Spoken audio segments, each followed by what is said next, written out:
So before we begin, just as a kind of gauge, this was supposed to be like an interactive slash anonymous activity where you guys can like drag um, an icon to figure out like where you stand in this spectrum of like stress check, whether it's at 0, like I'm in a good place and I can focus, versus like at 5, which is like something is bothering me, but I can still focus. And then 10 is like, I can't manage my emotions or behaviors right now. Like it's just a spectrum, just kind of gauge where everyone is. If you feel comfortable sharing, you could put it in the chat. However, if you don't feel comfortable sharing, we could just like mentally figure out like where are you today, like on this spectrum. Personally, I'll share. I'm kind of at a 5 right now, right? So I'm kind of at a 5 in where I stand. So there are other people at 5s too. So just kind of like mentally gauge where you stand today. I'm gonna give everyone like 10 seconds. Most people, based on what you're telling me, we're in a good space, but some things are still bothering us a little bit. So that's good. We can work with that. I'm gonna go on to the next slide.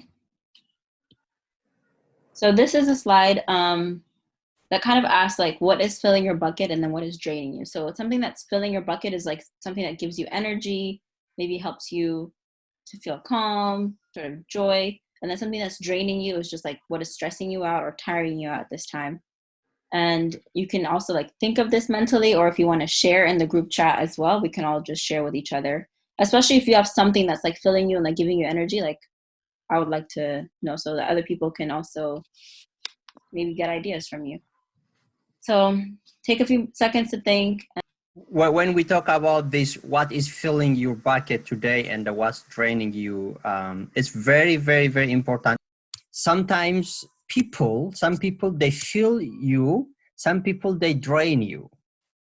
As a matter of fact, some of you guys, maybe you are a filler or you are a drainer. When you get to some people, you just make them so exhausted and they make them to kind of panic. Some people make you just chill out and relax and it's okay, everything is fine. So when we say what is filling you and draining you, it is not all the things. Maybe bad movie, bad electronics, this one, the area, the environment where you live, type of things. It's not only that, but people. You have a chance to communicate with, as a parent, as an adult. I have a chance to communicate and talk with different people at work, at home, at church, and different. Some people are a filler, they just feel you. Some people just they suck your hope. Yeah, definitely. So it can go both ways, as Adam was saying. But yeah, just think about, for example, a lot of us were home, so we can be on social media, we can be on the news, we can be having a lot of interactions with family. So are those experiences, are they filling you up? Are they draining you? What is happening in your life? Like just think about like what's filling you up. Maybe you might realize, wow, I'm not doing anything that's like giving me that's fulfilling me or giving me energy or helping me feel positive during this time. So just kind of reflect on that. When we talk about emotional and stress management, I think one thing to address is that your emotions are not necessarily good or bad in nature, right? You can't just say this is a bad emotion. You can't say sadness is a bad emotion and happiness is a good emotion, because they all these emotions serve different purposes. But the important thing is how we express them, and also to what are we expressing these emotions in response to. So we want to focus on how do we deal with our emotions, how do we manage them during this whole process, okay? So a lot of us, we tend to categorize some emotions as good, some as bad, but I think it's more so how do we manage and how do we express these emotions in a healthy manner. So we kind of want to discuss that when we're talking about stress and in terms just our emotions in general. Okay, so when we're talking about stress, even stress can be a positive thing. So a lot of us, when we think stress, we think negative immediately. But stress is basically your body's response or your mind's response to whatever is happening around you. So sometimes a positive stress can be what keeps you motivated. For example, if you have an assignment that's due and you have a test, sometimes a little amount of stress can actually keep you motivated to actually do your work and bring it to completion. or let's say you're on a roller coaster, there's some amount of stress that is involved in that process, but it's not a negative stress for you. It's some sort of like adrenaline and excitement. So stress is not necessarily bad all the time. There's something called eustress, which is like that positive stress. But stress can also be on an opposite spectrum where it can harm you. So it's not necessarily a bad thing overall, but if it becomes too much, if it causes your body to feel tired, for you to like panic and live in like fear all the time, then that can be like really bad stress.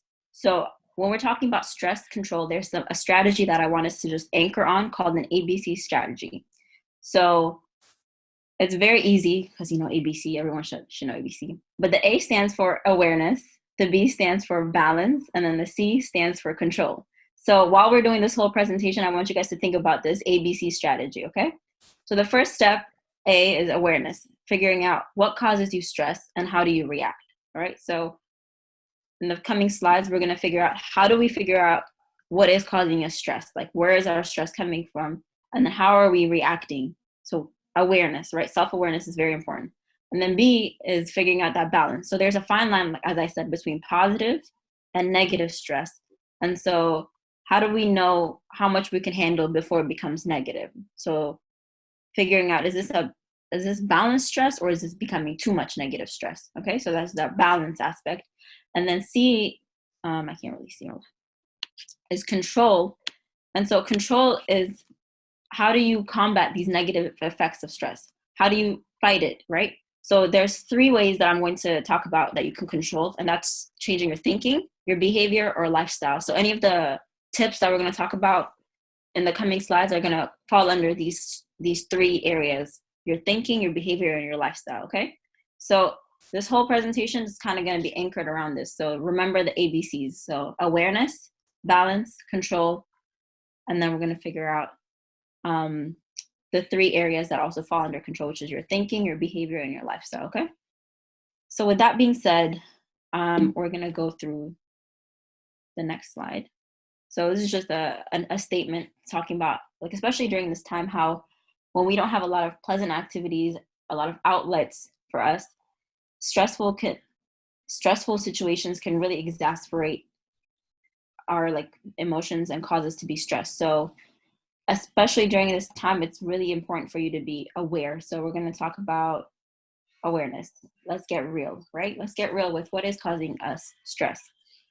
So a lot of times I find that we tend to hide a lot of negative emotions, or even we notice we might feel a little like, I don't know, like irritable, or we might not be getting enough sleep, but we don't really understand the underlying causes, like what is causing it. So sometimes it's important to be honest about what's causing it. Is it loss? Is it any sort of condition? Like, is it eating disorders? Are you having insecurity in any of the relationships that you're in? Are you trying to bury down any anger that you have towards a family member? Like, what is causing you to be stressed, or what is causing your emotions to be this way, right? You have to figure out, like, for your personal life, think about it. Is it your school relationships? Are you not having a positive relationship with your friends? Are you having fights with family? Like, what is causing you to be stressed? So it's important to be aware, right? So for example, for me, if we're using parents as an example, there are times when I feel very stressed about a lot of things, like whether it be school, work, because I've had an argument with a family member. And so because I have an argument and they lashed out at me, I lashed out at them, we're just not at peace. I'm in the home, but I'm not really communicating with them properly. Everything else can be like super stressful because of that broken relationship, that messed up relationship. So it's important for you to understand what is the underlying cause of my stress, and really be honest with yourself, okay? So that's the step 1, right? Really be honest. How are you reacting, and what is causing you to react that way, okay? And then in addition to that, I think the other side of what causes us stress, fear, right? So I think we have to talk about what are we afraid of as well. Let me open this. Okay, so every human being is afraid of something. We all have some sort of fear. And like I said, fear is also not always a bad thing. Fear can keep us safe sometimes. Me being afraid of getting sick keeps me washing my hands.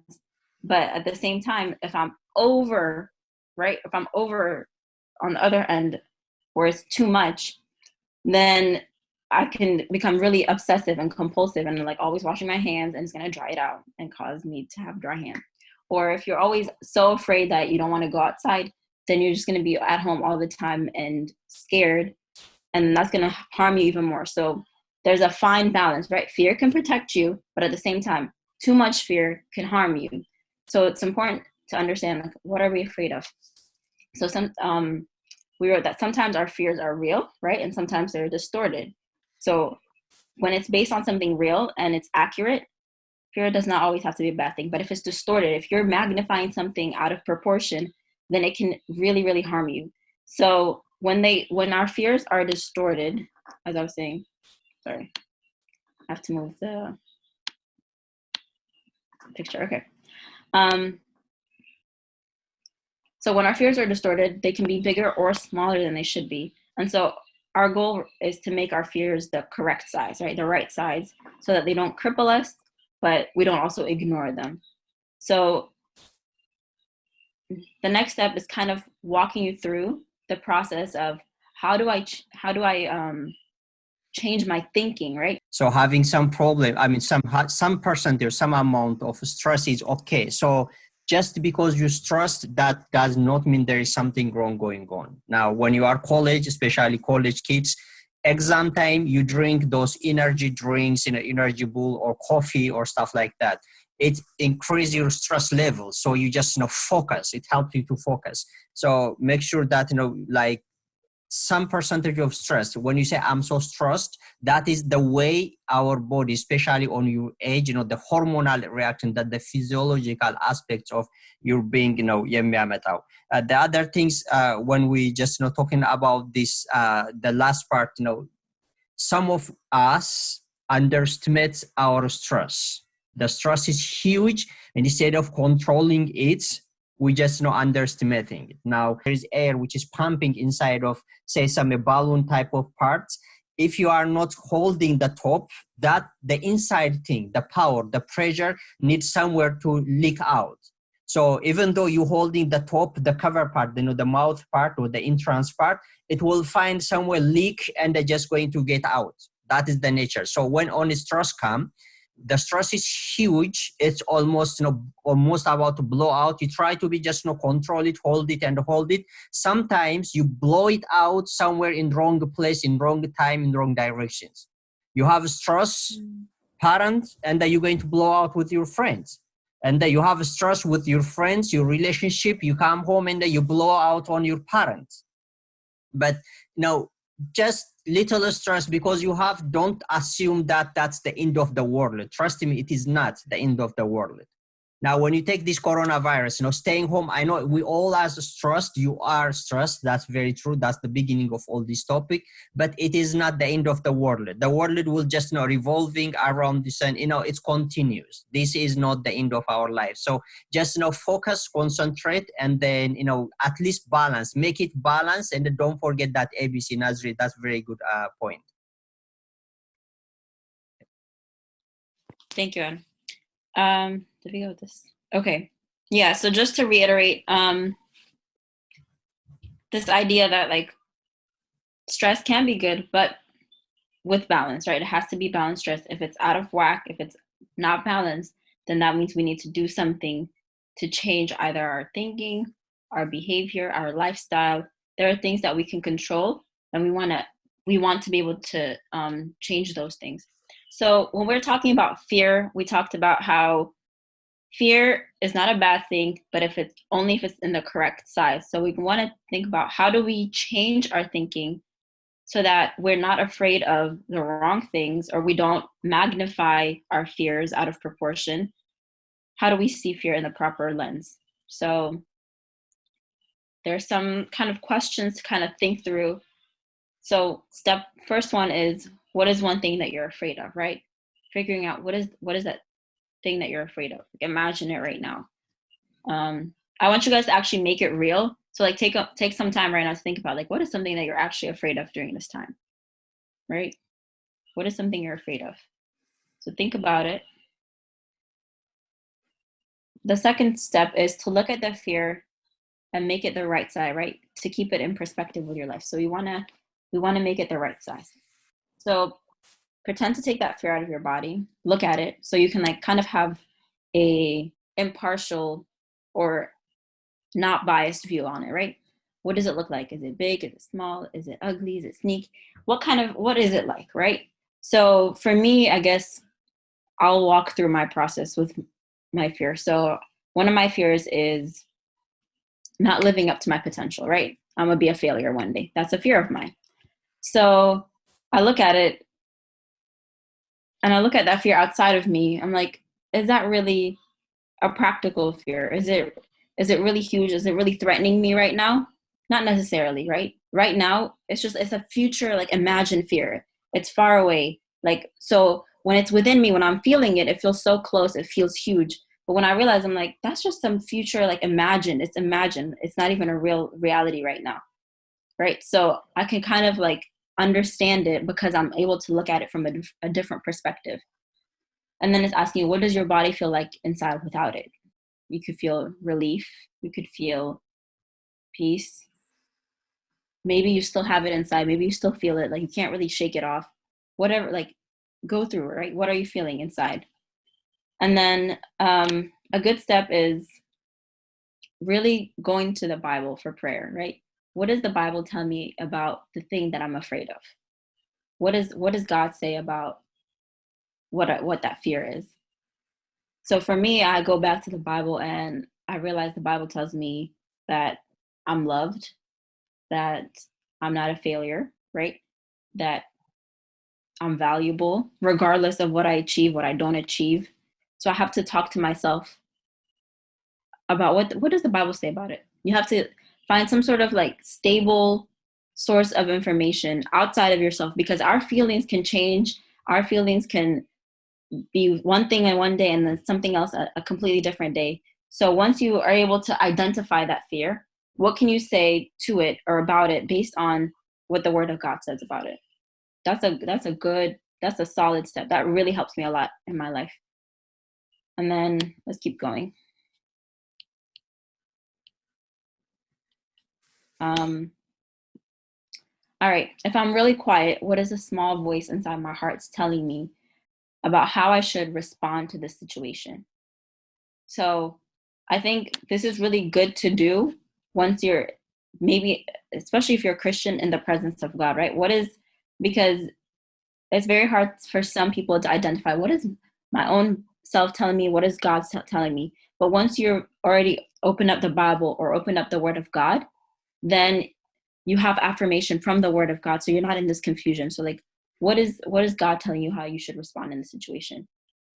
For me, like, maybe the voice in my head inside of my heart is telling me you can let this go, right? Don't be afraid. A lot of times you'll be surprised how many times God says to in the Bible, do not be afraid because He's with us. So maybe God is telling me He's with me there, or maybe He's giving me some sort of solution about how I can conquer that fear because I don't know what your specific fear is. Okay, so what are you hearing at that time? And then the next part could be, do you need an adult's help in this situation? You may need someone's help or you may not need someone's help. It depends. Ask yourself, why is this particular thing difficult for me to manage? Can I ask help from friends? Those are good things to go to, right? Help from an adult, help from friends, especially if they're friends that you trust. A lot of times communicating how I feel, like my fears to my friends has really helped me because I'm able to see that, wait, they share the same fears too. Like they have very similar experiences too. And then we can kind of reassure each other even more because they can offer you that kind of outside perspective, right? I was able to kind of do that by like, okay, I can look at my fear from outside of me, but someone else can also very easily do that because they're already outside of you, right? They can look at you, hear you out and say, yeah, that's not something you should be afraid of. They can point you to the positives. They can really redirect your thoughts. So talking to a friend, a trusted friend, someone that you know is wise, they give you good advice in the past, like that can really help. And then the other thing, I also do this sometimes in my head, is like, what's the worst thing that can happen on the situation? What's the best outcome? And how do I make the best outcome a reality, right? So a lot of times our mind has a way of going to the worst case scenario all the time. And we never think about what is the best case scenario. We're always thinking about the worst case, and we just think that's gonna happen. But in reality, I've found in my life that like my worst case scenarios never really come to pass, right? A lot of times that's just always a reality that's in my head. But maybe redirecting your energy, what's the best that can happen? I know what the worst is, what's the best that can happen? And how do I make that reality? How can I redirect my energy to make sure that my fears don't become reality? So in a lot of ways, okay, let's say my fear is being a failure. And what am I doing right now to actually do well in whatever I'm assigned to do? Am I using my time wisely? Am I organizing myself? Am I getting advice from people? You can figure out how do you direct your energy to make the better outcome possible, rather than always worrying and crippling yourself about what's the worst thing that can happen. So that's just like an activity, right? How you can reframe your thinking. So I'm going to go back.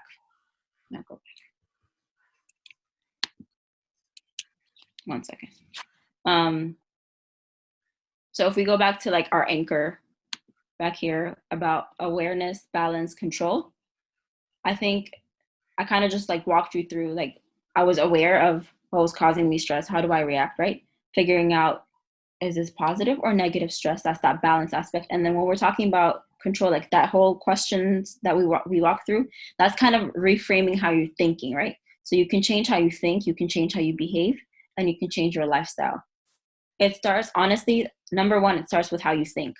Your thinking kind of shapes how you see the world around you.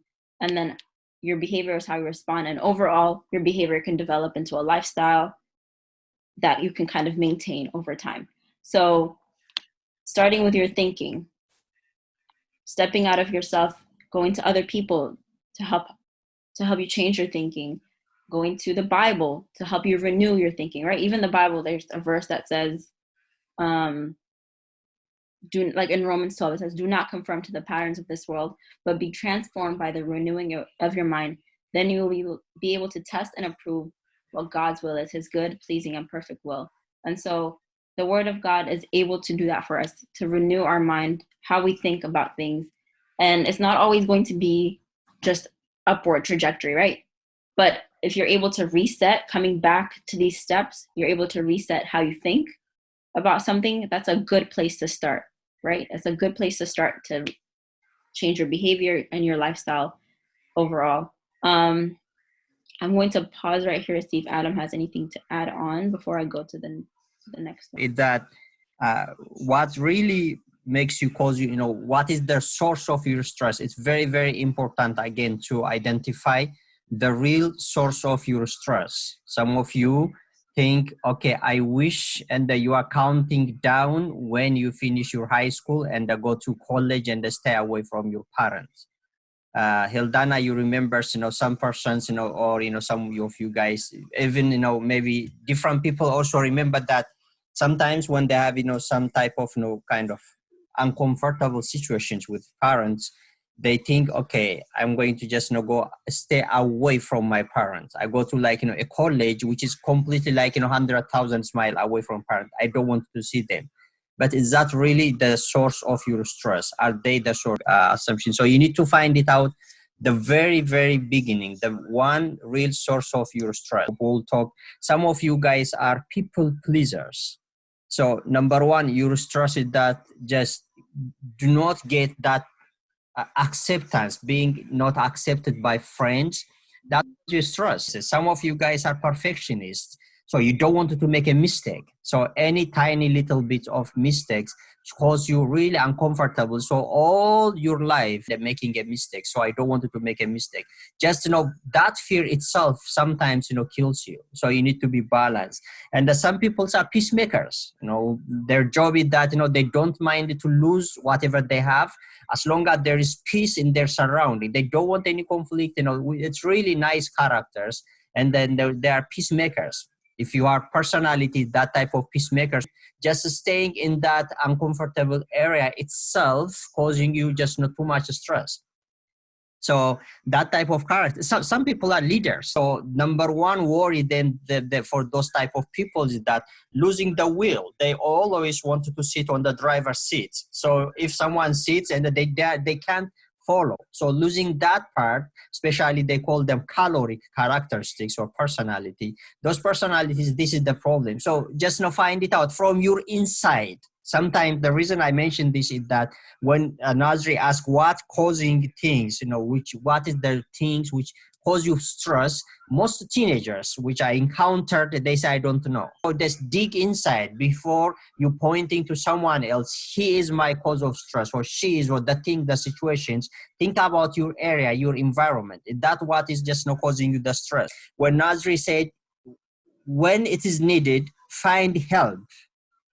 So check with friends and check with adults, especially parents. The reason is that some problems, if you're telling me as an adult, I really forbid to just even give a counsel. It's kind of no and a no to me. If you come with that problem, I can't help you. Some problem, for example, about your college stuff, about some type of relationship stuff, it's better to talk with your friends than your parents or any adults. So she said that sometimes some of your friends, maybe they are already in that type of kind of turbulence, so they have some solutions. At least even though they don't have a solution, they will tell you, hey, it's okay, you are not alone, you are not just the only one, we all are passing through this one, just chill out. That helps.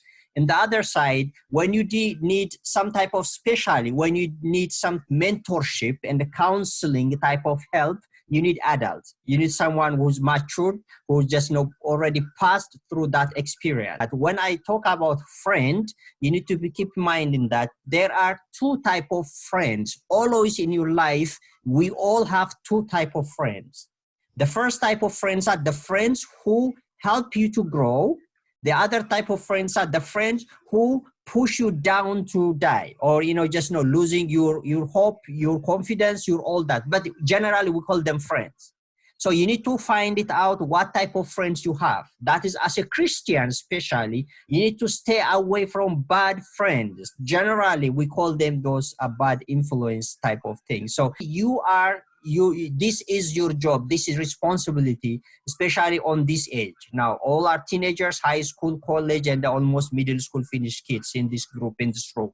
So it's going to be your job to find it out, the cause of your stress, and at least to find out some type of solutions. Okay, maybe Heldana, is there anything you wanted to add? Otherwise, Nazri, it's you. No, you guys seem to got a lot of it done. Okay, Nazri, back to you. Thank you. Yeah, I just want to, I guess, reiterate, like as Adam was saying, the 3 steps, right? The ABC: awareness, the balance, and then figuring out control. So you can't really address something that you're not even aware of. And a lot of times, I know you guys are not at school right now, but this might be an opportunity for you to use either like a counselor or some like trusted adult, even your parents, to kind of have a conversation. If you feel like you're not acting like yourself, for me, like for example, when I was in college was, I think, a time when I was confronted with a lot more responsibility and a lot more to handle than I could manage at that time. And my body was not like just taking it well. Like I actually like experienced like panic attacks, and I was just so confused. Like why was I responding this way? And I wasn't aware of all the things that were actually triggering my stress, and only like retroactively did I understand them, like looking back, right? So I realized that there was a time where I was just doing a lot of things without really understanding why I was doing them. I was like I didn't feel fulfilled in my friendships. I wasn't really talking with family as much, and I wasn't even like, I was so busy doing things, I wasn't in contact with God. I wasn't praying as much as I should be. So a lot of things were going on, and I wasn't aware of all these things. I was just passing through life without really being aware. So awareness is important, because then you're able to understand why am I reacting the way I'm reacting? Why is my body feeling tense? Why am I not able to focus as much as I used to? Because all these things are signs of something else underlying that is going on. And it's important for us to understand those underlying causes in order for us to move on, right? In order for us to recognize, wait, something is not in balance. I used to be motivated. I used to enjoy what I was doing. Now I don't really feel that anymore. Like something is not balanced. And so then you can go into the control, like what can you change? So we talked about talking to yourself, reframing things. And so for me, like if I was to just explain it more so like in personal terms, when I was going through all that stress at that time, one of the things that helped me was getting plugged. Like I realized that I didn't really have a community. So getting plugged into a community really helped me at that time. I was able to get back into the word more. Like I got connected into like a church, like a church ministry within my campus. And I was able to like be in a community where like we worship, we studied the Bible, and I was reminded of like God's character at that time. So all the things that were like weighing me down, I had like the meaninglessness of things, like just going through the motion of things. I was able to slow down. I was able to slow down and really understand God, and then take in what God says of me, understand the purpose and the reason why I was doing things. So all these things came because I realized, wait, something is off. Something is wrong. I'm not reacting the way I should be reacting, or I'm taking in too much. And there was a time where I was doing too much. I realized that. So I was like, all right, I'm gonna step down some positions. I'm gonna put down some other things because they're not a priority right now. I'm gonna focus on the things that matter. So it's important for us to understand those ABCs, like awareness, balance, control. Awareness, balance, control. Just think about it. If you ever feel like things are whack, awareness. First step is being aware. What is causing you your stress? Okay.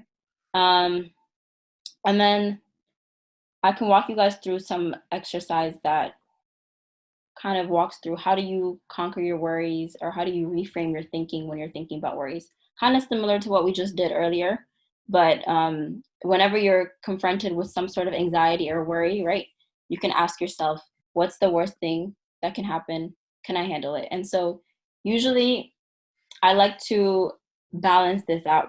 It's not written here, but I like to balance this out with what's the worst thing that can happen, but also what's the best thing that can happen? What's a positive outcome from this? Because, like I said, we usually focus on the negatives, but it's important to understand that there's a balance. For every situation where you think worst case scenario, I've actually started like an activity where for every worst case scenario that I've written out, I've also written down what is a better way that this can go out? What is the good outcome that this can look like? So then you're actually visualizing and having like hope, or like believing for something other than the worst case scenario, right? Even God calls us to kind of have expectation of what he can do, expectation about his character. And so it's important for us to not only just focus on negative expectations, but also have very positive expectations of what we can see in the future, right? A lot of you guys are Christians here, so we have a God that gives us hope, that gives us security. He gives us his presence. And so we are in a world that kind of focuses on the worst. Your situation could be the worst right now, but having hope of like a better future, that's important, because then you can say that's possible. That's also possible. And however, when you're like in the midst of a situation, a lot of times you can actually make the decision to either be relaxed or anxious about it. Sometimes I personally have made the mistake of growing too attached to my own anxiety. So like when I'm worried about something, whatever is like stressing me out, I kind of hang on to that. Like I identify with my anxiety. I'm like, oh, I'm so sad, I'm anxious, I'm so worried, and I just own it. Like that becomes my identity, and I don't even try to fight it. Like it's one thing to, I kind of describe it as just like hugging like a cactus and like of thorns, and just like saying, this is my best friend. Like I kind of embrace my worry and make it a part of who I am, instead of saying, wait, this is not what God has called me to do. This is not something that like Jesus himself says, like, do not worry. Like, this is not something I'm supposed to embrace, right? So it's important for us to, as much as we affirm how we're feeling, like you acknowledge, you're aware, I'm worried, don't try to embrace it and hold on to it like that's your identity. Your identity is not worrier. Your identity is not anxious. Your identity is not depressed. Those are not your identities. Your identity is not being afraid all the time. So don't hang on to those things as if they are you, right? You are not those things. You are a separate person. You may feel those things, but don't attach yourself to them, okay? And so, oops, I just went back. Okay. So you have to make the decision, I'm going to choose to be relaxed. I'm going to pursue a direction where I'm going to relieve the stress or calm myself, okay? So you have to make that conscious decision instead of embracing the anxiety like it's your best friend. You make a decision to say, I'm going to choose to be calm. I'm going to choose to confront my fears. I'm going to have these affirmations or reaffirm yourself. And sometimes you may not even have the words yourself, right? You may not have the words to say, I'm going to be able to overcome this. I'm going to conquer this. Sometimes that doesn't come naturally to me. So usually what I go to the Bible. I go to the Word of God, because that kind of gives me the words to say that I may not have myself, right? To say, even though I'm scared, I'm safe, right? That I have security in God.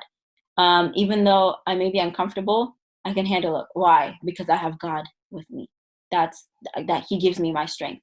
Because in those moments, you may not feel like you have the strength, or you may not feel like you yourself are capable, but you have to tell yourself the truth that God says of you. And so you may have anxiety, right? You may be stressed, but even if there is real danger, even if there's an army against you, even if there's an enemy against you, guess what? God is your safety. God is your refuge. It's nothing that is sent against you that is dangerous, that is meant to harm you, will harm you without God's permission, right? God is, if God says it's going to happen, it's going to happen. If He says it's not going to happen, it's not going to happen. So we really, I had to really change how I thought about life and all the dangers or all the obstacles, my anxieties. I had to reframe it to say, what does God say about this situation? Because oftentimes, I'm not going to lie, I couldn't find the words myself. And I don't know if some of you are in that position where you may not be able to find those positive things to say, but guess what? God has already said these things. There are people in the Bible, like David in the Psalms, where he talks to God about his fears. He talks to God about his worries. He talks to God, and he comes before God and says these things. And he's able to find a truth in the presence of God that he was not able to find outside of the presence of God, right? He's able to understand that even though I'm worried, even though I'm scared about what's happening in the world or what's happening in my life, that there's still a God that governs everything, that controls everything, and He's good, and so I'm safe. All these things, we as Christians have so much more than the world has, right? Because a lot of times the people, they'll rely on these affirmations, but they have to bring it out of within themselves, and they have to be the source of their own truths, their own affirmations. But God has already spoken these things over us. We just have to claim it. We just have to accept it as truth and really say it over our lives. Say the same thing that God says over us to ourselves, okay? So He already has that for you. So I just want to encourage you guys. As Christians, you have so much more to hold on to, even if you yourself can't bring it out of you. It's from Romans 8:28. Yeah. And it says, I'll read it in English, but it says, and we know that all things God works for the good of those who love Him, who have been called according to His purpose. So it's a very, very powerful verse, because it tells you that all things, right?